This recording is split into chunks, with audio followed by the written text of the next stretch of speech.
Good morning. आज हम next case के बारे में बात कर रहे हैं। केस 3 है। इसमें बात करते हैं a 6-year-old boy had bone deformities such as bow legs and pigeon chest.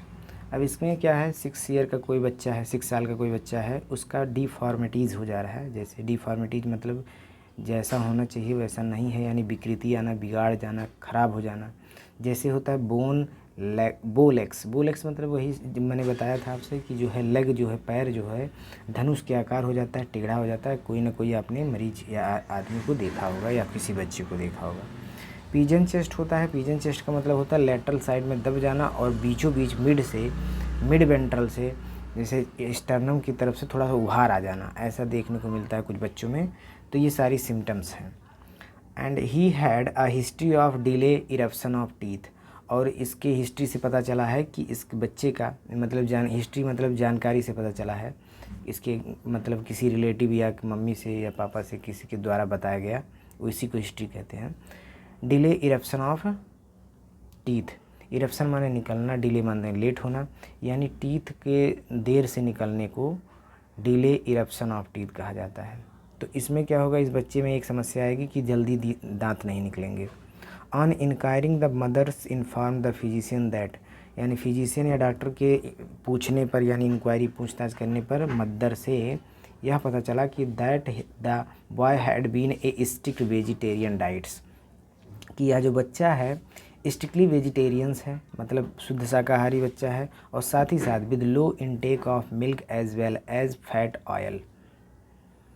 कहने का साथ साथ ये तो शुद्ध शाकाहारी है, साथ साथ मिल्क और फैट और दूध ये सब चीज़ें खाने में उतना इंटरेस्टी नहीं ले रहा है या ज़्यादा नहीं खाता है जितना पर्याप्त मात्रा में ज़रूरत है बॉडी को।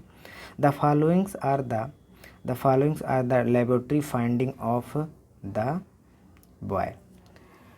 कहते हैं लेबोरेटरी डाटा क्या बताती हैं, क्या पता चलता है, फाइंड क्या होता है इससे। तो कैल्शियम लेवल देख लीजिए पैरामीटर्स की। कैल्शियम 8.1 मिलीग्राम पर DL डेसीलीटर है, जो रेफरेंस रेट से कम है, यानी कैल्शियम की भी कमी है। फास्फेट में देखें 2.5, जो 3 से 4.5 मिलीग्राम पर डेसीलीटर होना चाहिए था, वो भी कम है, यानी फास्फेट भी कम है। नेक्स्ट पॉइंट है एल्कनाइन फास्फेटेज, एक प्रकार का एंजाइम है। ये एंजाइम है, इसमें इसकी मात्रा बढ़ गई, यानी 40 हो गई, KAU पर DL हो गया, जो 3 से 13 के बीच में होता है, 3 से 13 के बीच में होता है। तो ये भी ज़्यादा हो गया, बहुत ज़्यादा हो गया। एक प्रकार का एंजाइम है जिसकी मात्रा बढ़ जाती है ऐसे सिचुएशन में। तो एंजाइम क्या करता है, यही एंजाइम अल्कलाइन फास्फेटेज जो है इस कैल्शियम फास्फेट को आपस में जोड़कर इस मिनरल के बोन का फार्मेशन कराता है, बोन में डिपोजिशन हो जाता है, जिससे बोन स्ट्रेंथ फुल हो जाती है, काफ़ी बोन मजबूत हो जाता है, क्योंकि बोन हमारा कैल्शियम मैग्नीशियम फास्फेट से मिलकर बना हुआ है। तो ये एंजाइम इस बात को प्रमोट कराता है, यानी इस रिएक्शन को प्रोसीड कराता है, बढ़ाता है।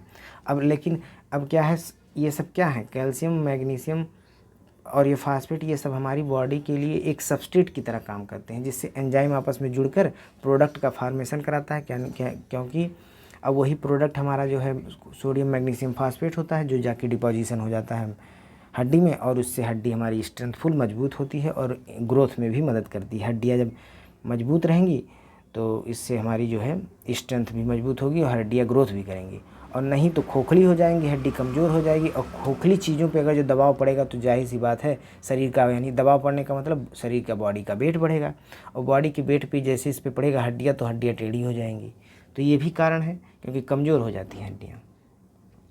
डायग्नोसिस एंड डिस्कशन की बात करें तो this case is the classical example of rickets. जो ये सबसे पुराना बीमारी है, जो है ये केस है, ये रिकेट्स होता है। इसमें क्या होती है, due to the deficiency of vitamin D की कमी से हो जाती है ये बीमारी। As a result of low serum calcitriol, जिसके परिणाम स्वरूप लो सीरम कैल्सी ट्राइल, यानी कैल्सी ट्राइल का लेवल घट जाता है, सीरम कैल्सी ट्राइल का लेवल घट जाता है, लो हो जाता है।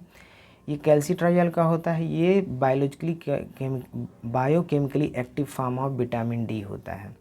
बायोकेमिकली एक्टिव फॉर्म क्या होता है, मतलब विटामिन डी तो एक्चुअल फॉर्म हो गया, लेकिन जो उसका बायोकेमिकली एक्टिव पार्ट होता है वो कैल्सीट्राइऑल होता है। जैसे कि मतलब हम खाना बनाने के लिए क्या करते हैं, खाना बनाने में जैसे होता है तो जैसे आलू लाए मार्केट से, गोभी लाए, तो डायरेक्टली थोड़ी सी कि उसको तुरंत पका देते हैं, तो पहले उसको हम छोटा छोटा काट के अच्छे से उसको एक आलू को छील लेते हैं, तो उस शेप में लाते हैं, तब वो एक्टिवली हम भोजन मतलब पकाने में इस्तेमाल कर सकते हैं। वैसे ये हमारा विटामिन डी जो होता है इसी का एक रूप है जो केमिकली में पार्टिसिपेट होता है, उसको उसमें थोड़ा सा मॉडिफिकेशन होता है, तब ये कैल्सीट्राइऑल बन जाता है। विटामिन डी मॉडिफिकेशन बदलाव करने के बाद वो कैल्सीट्राइऑल बनता है जो केमिकल में रिएक्शन में पार्टिसिपेट करता है। तो कुल मिला के विटामिन डी बोले या कैल्सीट्राइऑल बोले, बात एक ही है। तो ये कैल्सीट्राइऑल का लेवल कम हो जाता है बॉडी में। तो ना आगे देखते हैं, calcium and phosphate level are not maintain in the circulation. कहने का मतलब कैल्शियम और फास्फेट का लेवल भी घट जाता है, जितना पर्याप्त मात्रा में बॉडी फ्लूइड में होना चाहिए था, सर्कुलेशन में होना चाहिए था, फ्लूइड में होना चाहिए था, उतना नहीं है। हैंस अतः मिनरलाइजेशन इज इम्पेयर्ड। मिनरलाइजेशन जो होता है, मिनरल, ये सारी चीज़ मिनरल ही हैं, calcium, magnesium, phosphate, potassium, sodium, ये सारी चीज़ मिनरल हैं, जितने इनऑर्गेनिक हैं सारी चीज़ मिनरल है। तो इसका गड़बड़ हो जाना, इम्पेयर्ड होना यानी गड़बड़ हो जाता है। मिनरलाइजेशन, मिनरल का कंसंट्रेशन या मिनरल की मात्रा बॉडी में सब कुछ गड़बड़ा जाता है। ये मिनरल का जितना होना चाहिए पर्याप्त मात्रा में उतना नहीं होता है।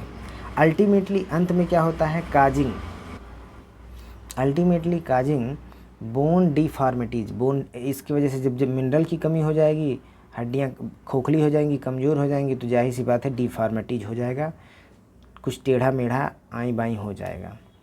सच as low legs, bow legs, bone जो है धनुष के आकार का हो जाएगा, वही बता रहा है।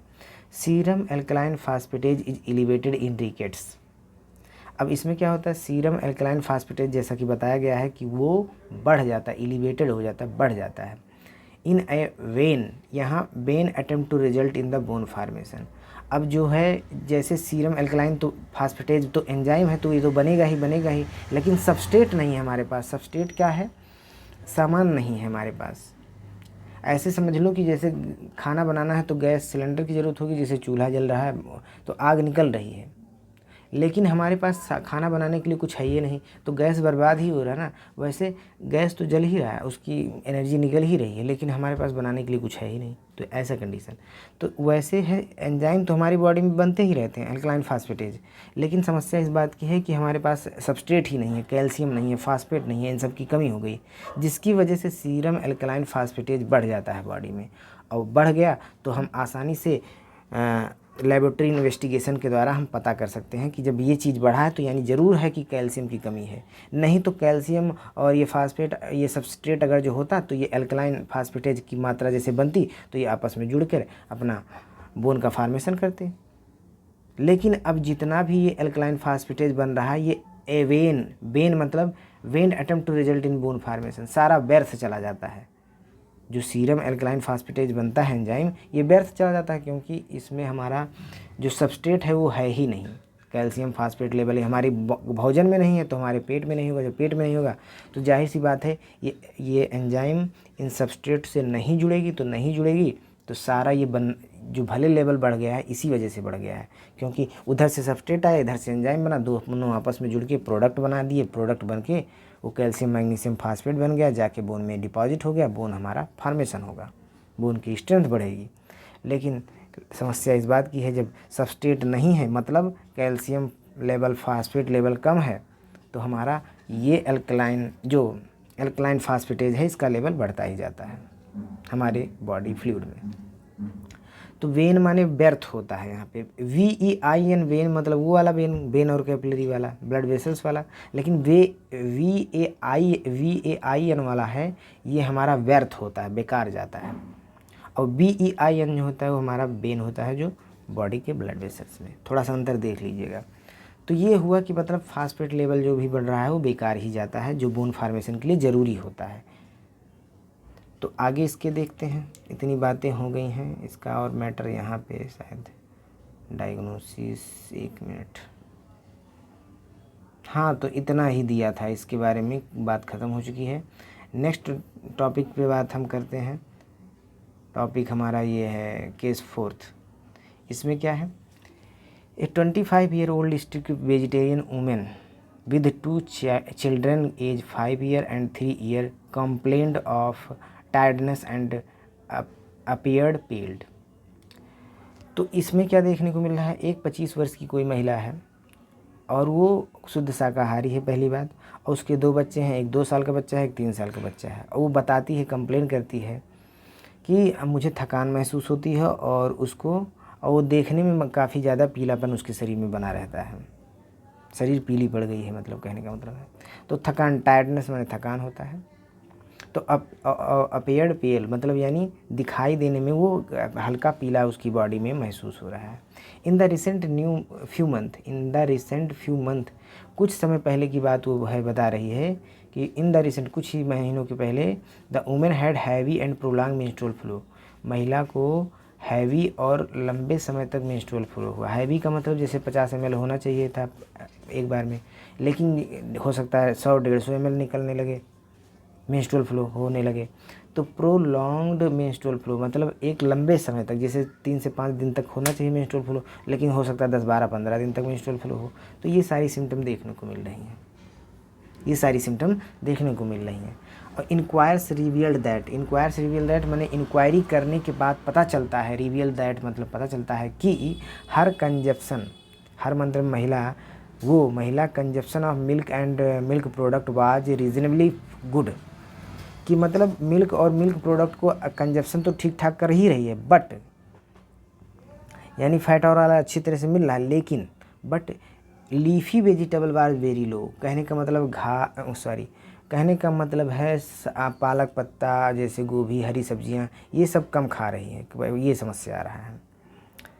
तो लो वेजिटेबल्स, ग्रीन यानी लीफी वेजिटेबल्स कम खा रही हैं, तो ये समस्या देखने को मिलता है। ये इन्वेस्टिगेशन हो गया, यानी काज ऑफ बीमारी का ये सब काज है।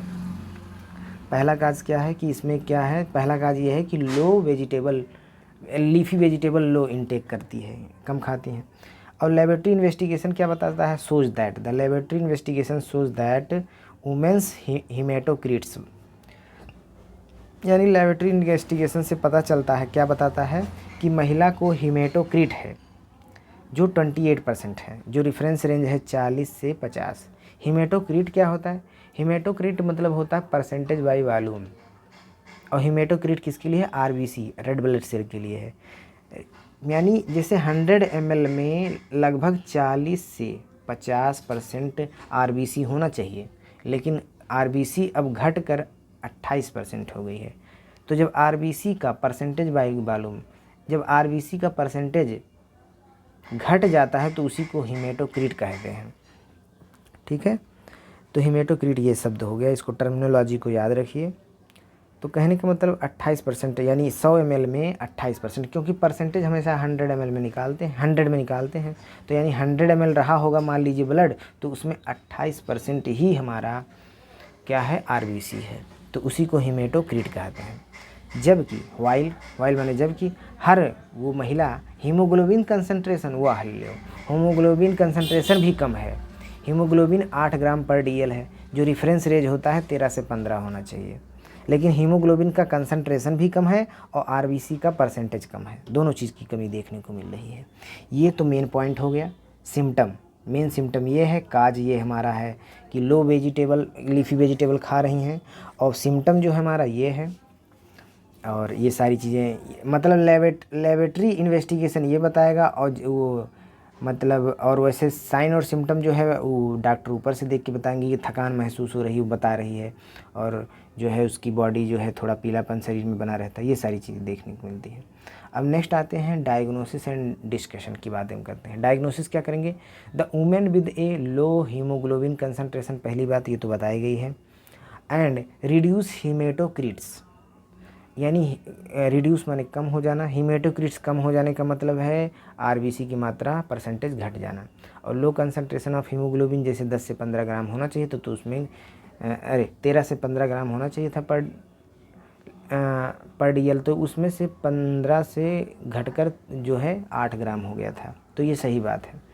डिपिक्ट माने दर्शाता है a very common nutritional disorder, एक वेरी बहुत ही सामान्य न्यूट्रिशन समस्या ऐसे उम्र में देखने को मिलती है। इस उम्र में यानी 25 से 30 उम्र में महिलाओं में ये बहुत ही कॉमन न्यूट्रिशनल डिसऑर्डर है, जिसे हम कहते हैं iron deficiency anaemia. A strict vegetarian diets coupled with a low consumption of leafy vegetables lead her to iron deficiency. इस मतलब शुद्ध शाकाहारी होने के साथ साथ साथ यह कम लीफी वेजिटेबल्स लेने की वजह से, साथ ही साथ कपल्ड विद माने साथ ही साथ कम लीफी वेजिटेबल्स लेने की वजह से इस महिला को आयरन डिफिशियंसी हुई है। धन्यवाद, ये चीज़ ख़त्म हो गया।